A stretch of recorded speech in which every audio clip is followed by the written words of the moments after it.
Praise Lord. Mararikulam പടിഞ്ഞാറ് കവലയ്ക്ക് സമീപമുള്ള എല്ലാ സഹോദരന്മാർക്കും കർത്താവായ യേശുക്രിസ്തുവിൻ്റെ സമാധാനം. പ്രിയപ്പെട്ടവരെ, വീണ്ടും ഒരു പ്രാവശ്യം കൂടെ ഈ മാരാരിക്കുളം ദേശത്തേക്ക് കടന്നു വരുവാൻ അവിടുന്ന് സ്വർഗം കൃപ നൽകിയതിനായി സ്തോത്രം ചെയ്യും. എന്താണ് വീണ്ടും ഈ മാരാരിക്കുളം ദേശത്തേക്ക് വീണ്ടും ഒരു പ്രാവശ്യം കൂടെ കടന്നു വരുവാൻ ഉണ്ടാകുന്ന വിഷയങ്ങൾ എന്താണ്? ഈ മാരാരിക്കുളത്തുള്ള എല്ലാ ജനങ്ങളെയും പിതാവായ ദൈവം സ്നേഹിക്കുന്നു. ദൈവം സ്നേഹിക്കുന്നു എന്നുള്ളതിൻ്റെ ഒരു തെളിവാണ് ഈ ദേശത്തോട് ദൈവവചനം പറയുവാൻ ദൈവം അയക്കുന്നത്. വിശുദ്ധ ബൈബിളിൽ വ്യക്തമായിട്ടും എഴുതിയിരിക്കുന്നു, ദൈവം അയച്ചവൻ ദൈവത്തിന്റെ വചനം പ്രസ്താവിക്കുന്നു. ദൈവത്തെ സ്നേഹിക്കുന്നവർ ദൈവത്തിന്റെ വചനം കേൾക്കുന്നു. വചനം ദൈവമാണ്.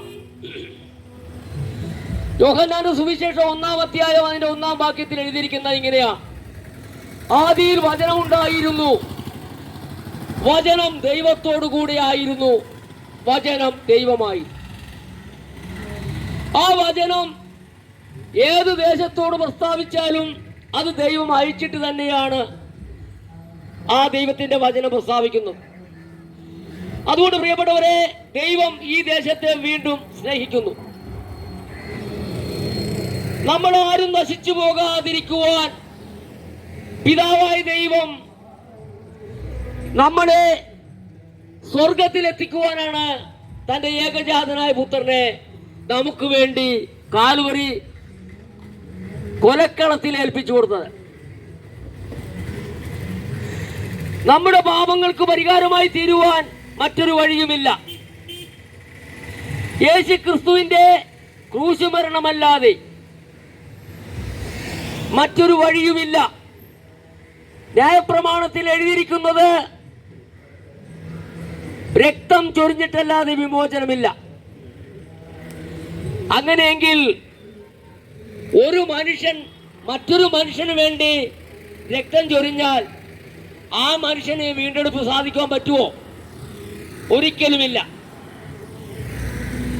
എന്നാൽ ദൈവത്തിന്റെ പുത്രനായ ക്രിസ്തു ദൈവം ജനിപ്പിച്ചവനായതുകൊണ്ട് ദൈവം ഈ ഭൂമിയിലേക്ക് ഒരു മനുഷ്യ ജന്മം എടുപ്പിച്ച് ഒരു മനുഷ്യനായി തീർന്ന് നമുക്ക് വേണ്ടി അവനെ തകർത്ത് കളയുവാൻ പിതാവിന് ഇഷ്ടമായി. പിതാവിന് ഇഷ്ടമായതാണ് നടന്നത്. അല്ലാതെ യഹൂദന്മാർ അവനെ തല്ലിക്കൊല്ലുവാനല്ല. യഹൂദന്മാർ എത്ര ഒരുങ്ങിയാലും യേശുവിനെ തൊടാൻ പോലും പറ്റത്തില്ല. പക്ഷേ പിതാവായ ദൈവം തന്റെ ഏകജാതനായ പുത്രനെ നമുക്ക് വേണ്ടി ഏൽപ്പിച്ചു കൊടുത്തത് കൊണ്ടാണ് യേശുവിന് മരിക്കേണ്ടി വന്നത്. അതുകൊണ്ട് പത്രോസിനോട് പറയുന്നുണ്ട്, ചില ദിവസം കഴിയുമ്പോൾ ഞാൻ പിടിക്കപ്പെടും,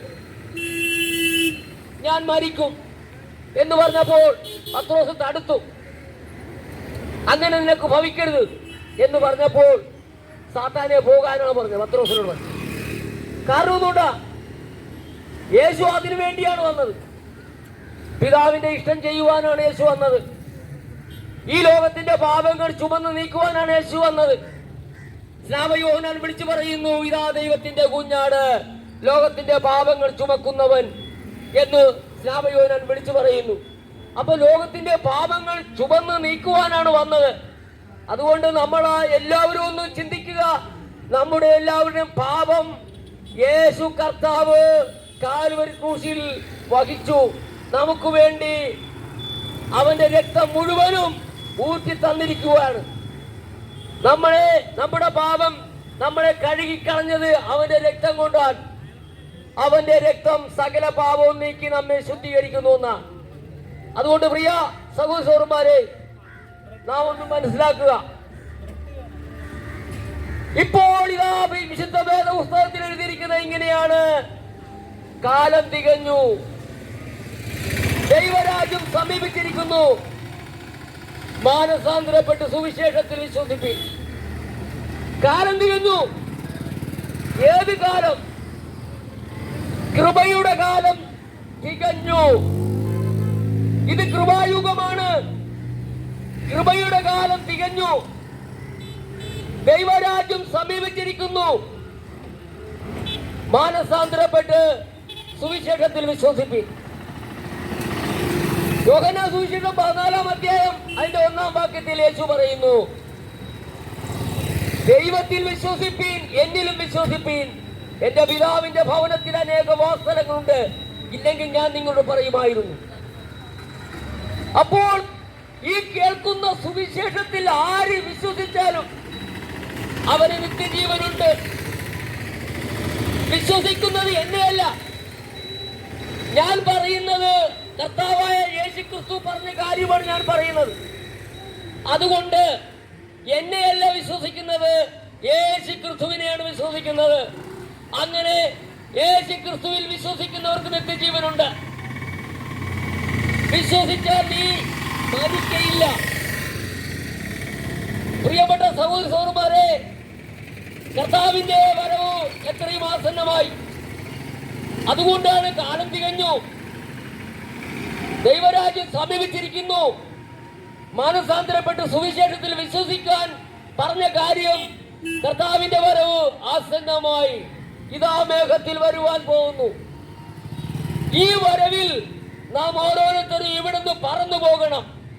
എങ്ങനെ പറന്നു പോകും? ചിറകുകളില്ല. ചിറകുണ്ടെങ്കിലും നമുക്ക് പറന്നു പോകാൻ പറ്റത്തില്ല. പക്ഷേ യേശു കർത്താവ് പറഞ്ഞു, രൂപാന്തരം പ്രാപിക്കണം. റോമാലേഖനം 12-ാം അധ്യായം അതിന്റെ 1-ാം വാക്യത്തിൽ ഇങ്ങനെ എഴുതിയിരിക്കുന്നു: ഞാൻ ദൈവത്തിന്റെ മനസ്സലി ഓർപ്പിച്ച് നിങ്ങളെ പ്രബോധിപ്പിക്കുന്നത്, നിങ്ങൾ ബുദ്ധിയുള്ള ആരാധനയായി നിങ്ങളുടെ ശരീരങ്ങളെ ജീവനും വിശുദ്ധിയും ദൈവത്തിന് പ്രസാദവുമുള്ള യാഗമായി സമർപ്പിപ്പി. പൗലോസ് അപ്പോസ്തലൻ ജനങ്ങളോട് പറയുകയാണ്, ഞാൻ ദൈവത്തിന്റെ മനസ്സലി ഓർപ്പിച്ച് നിങ്ങളെ പ്രബോധിപ്പിക്കുന്നു, നിങ്ങൾ ബുദ്ധിയുള്ള ആരാധനയായി നിങ്ങളുടെ ശരീരങ്ങളെ ജീവനും വിശുദ്ധിയും ദൈവത്തിനു പ്രസാദമുള്ള യാഗമായി സമർപ്പിപ്പീൻ. 2-ാമത്തെ വാക്യത്തിൽ പറയുന്നു, ഈ ലോകത്തിന് അനുരൂപമാകരുത്. ഈ ലോകത്തിനു അനുരൂപമാകാതെ നന്മയും പ്രസാദവും പൂർണ്ണതയുമുള്ള ദൈവഹിതം ഇന്നതെന്ന് തിരിച്ചറിയേണ്ടതിന് മനസ്സ് പുതുക്കി രൂപാന്തരപ്പെടുവിൻ. നമുക്കൊരു രൂപാന്തരം ഉണ്ടാകണം സഹോദരന്മാരെ, നമുക്കൊരു രൂപാന്തരം ഉണ്ടാകണം. ആ രൂപാന്തരം ഉണ്ടാകണമെങ്കിൽ നാം കർത്താവായ യേശുക്രിസ്തുവിൽ വിശ്വസിക്കണം. അവന്റെ പ്രമാണം നമ്മൾ അനുസരിക്കണം. അനുസരിച്ച് ജീവിച്ചാൽ നമുക്ക് ശുദ്ധീകരണവും നീതീകരണവും വിശുദ്ധീകരണവും ഉണ്ടാവും. പ്രിയ സഹോദരന്മാരെ, നാം ഒന്ന് മനസ്സിലാക്കണം. അതുകൊണ്ട് വിശുദ്ധ അപ്പോസ്തലനായ പൗലോസ് പറയുന്നു, ദൈവത്തിന്റെ മനസ്സലി ഓർപ്പിച്ച് പ്രബോധിപ്പിക്കുന്നു, നിങ്ങൾ ബുദ്ധിയുള്ള ആരാധനയായി നിങ്ങളുടെ ശരീരങ്ങളെ ജീവനും വിശുദ്ധിയും ദൈവത്തിന് പ്രസാദമുള്ള യാഗമായി സമർപ്പിപ്പീൻ.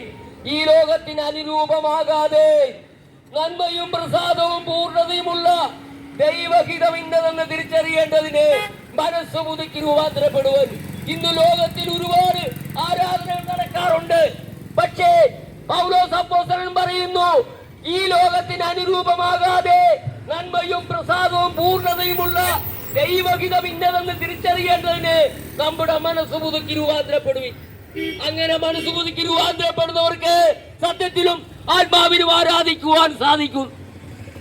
യോഹന്നാന്റെ സുവിശേഷം 4-ാം അധ്യായത്തിൽ ഒരു ശമരിയാക്കാരത്തെ സ്ത്രീയോട് യേശു കർത്താവ് പറയുന്നു, ആ ശമരിയാക്കാരത്തെ സ്ത്രീ പറഞ്ഞു, ഞങ്ങൾ ആ മലയിലും നിങ്ങൾ ഈ മലയിലും ആരാധിക്കുന്നു.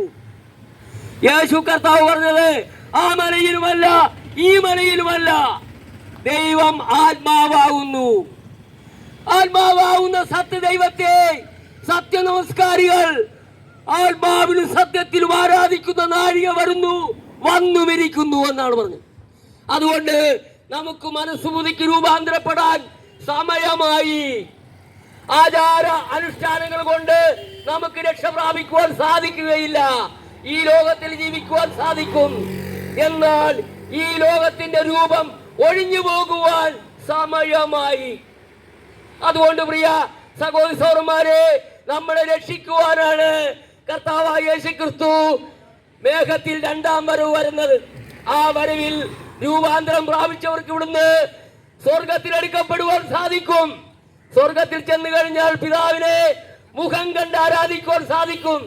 അവിടെ വിയർപ്പുമില്ല, ചൂടുമില്ല, തണുപ്പുമില്ല, വിശപ്പുമില്ല, ദാഹവുമില്ല, രാത്രിയില്ല, ഇരുട്ടില്ല. അവിടെ തേജസ് കൊണ്ട് നിറഞ്ഞിരിക്കുന്ന പകൽക്കാലം മാത്രമാണ്. ആ വീട്ടിൽ ചെന്ന് സന്തോഷിക്കുവാനാണ്, സമാധാനിക്കുവാനാണ് നമ്മുടെ പിതാവ് ആഗ്രഹിക്കുന്നത്. ആ ആഗ്രഹമാണ് ഇന്ന് ഈ ദേശത്തോട് പറയുവാൻ ഞങ്ങളെ അയച്ചിരിക്കുന്നത്. അത് എന്നെ കേൾക്കുന്ന സഹോദര സഹോദരന്മാരെ, ഈ ശബ്ദപരിധിക്കുള്ളിൽ എന്റെ ഈ ശബ്ദത്തെ ശ്രവിച്ചുകൊണ്ടിരിക്കുന്ന മാന്യ ശ്രോതാക്കളെ, ദൈവം നിങ്ങളെ സ്നേഹിക്കുന്നു. ഈ നിമിഷം നിങ്ങൾക്ക് ആർക്കെങ്കിലും യേശുവിനെ വിശ്വസിക്കുവാൻ കഴിയുമോ? എന്നാൽ വിശ്വസിക്കുന്നവരാൽ ഈ അടയാളങ്ങൾ നടക്കും. വിശ്വസിക്കുന്നവർ രക്ഷ പ്രാപിക്കും, വിശ്വസിക്കുന്നവർക്ക് നിത്യജീവനെ കിട്ടും എന്ന് പറഞ്ഞുകൊണ്ട് ഞാൻ എന്റെ വാക്കുകൾ ചുരുക്കുകയാണ്. വീണ്ടും കർത്താവ് അനുഭവിച്ചാൽ ഈ ദേശത്ത് വരുവാൻ ആഗ്രഹമുണ്ട്. കർത്താവ് അയച്ചാൽ വീണ്ടും നമുക്ക് കാണാം. ഈ ദേശത്ത് ദൂരത്തും ചാരത്തുമായി എന്റെ ശബ്ദത്തെ ശ്രവിച്ചുകൊണ്ടിരുന്ന എല്ലാ മാന്യ ശ്രോതാക്കൾക്കും, ഈ ജംഗ്ഷനിൽ കിടന്നോടുന്ന ഓട്ടോ ഡ്രൈവർമാർക്കും, അതുപോലെ തന്നെ എല്ലാ വാഹനങ്ങൾക്കും, ഈ ദേശത്തുള്ള ഹോട്ടലും കടകളും നടത്തുന്ന എല്ലാ സഹോദരി സഹോദരന്മാർക്കും കർത്താവായ യേശുക്രിസ്തുവിന്റെ നാമത്തിൽ വന്ദനം പറഞ്ഞുകൊണ്ട് ഞാൻ നിർത്തുകയാണ്. ദൈവത്തിന് മഹത്വം.